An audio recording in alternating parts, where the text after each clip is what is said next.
আসসালামু আলাইকুম। তামান্না এগ্রোর পক্ষ থেকে আরো একটি নতুন ভিডিও নিয়ে আপনাদের সামনে হাজির হলাম। আমরা আমাদের খামারের মহিষগুলোকে আসলে কি ধরনের খাদ্য খাওয়াই, ভিডিওর মাধ্যমে সেটাই দেখাবো ইনশাআল্লাহ। এখন আমাদের এখানে যে মিশ্রণটা দেখা যাচ্ছে, যদি মিশ্রণ করার পূর্ব প্রস্তুতি আর কি, আমরা এখানে ধানের কুড়া এবং ভুট্টার গুঁড়া আপাতত বিছিয়ে দিয়েছি একটা তিরপলের উপরে। তো আমরা এখন দেব গমের মোটা ভুসিটা। এখানে 35 কেজি আছে, আপনারা জানেন একটা বস্তায় 35 থাকে।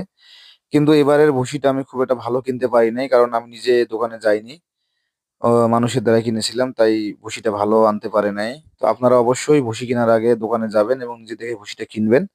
আহ, কারণ এই ভুসির মধ্যে অনেক ছয় নয় হয়, তাই এই ভুসিটা দেখে কেনাই উত্তম বলে আমি মনে করি।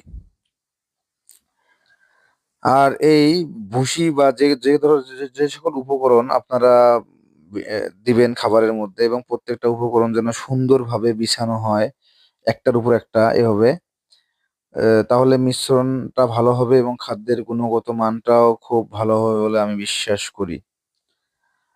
এখন আমরা এই খাদ্যের মধ্যে ছোলার ভুসিটা মিশিয়ে দেব। ছোলার ভুসিটা আমরা এখানে খাদ্যে অনেকটা প্রোটিন আমাদেরকে দেবে, সেজন্য ছোলা ব্যবহার করতেছি।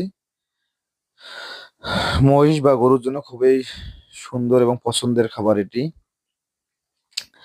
আর আমরা এই খাদ্যের প্রত্যেক 100 কেজিতে আমরা 1000 থেকে 1250 গ্রাম পর্যন্ত লবণ ব্যবহার করে থাকি।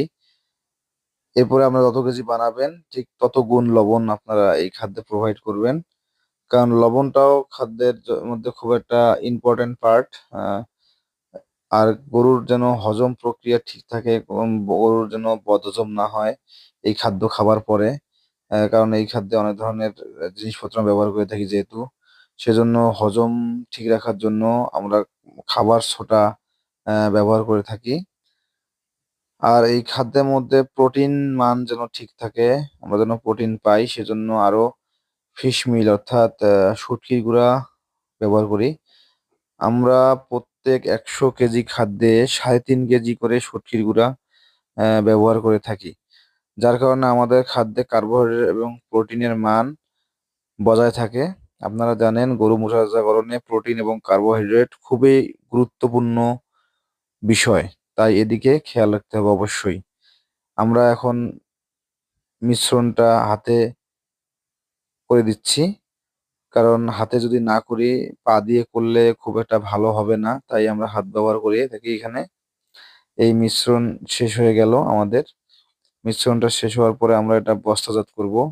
বস্তা করার পরে গোডাউনে রেখে দেবো এবং পর্যায়ক্রমে আমরা এটা আস্তে আস্তে মহিষকে খাওয়াবো।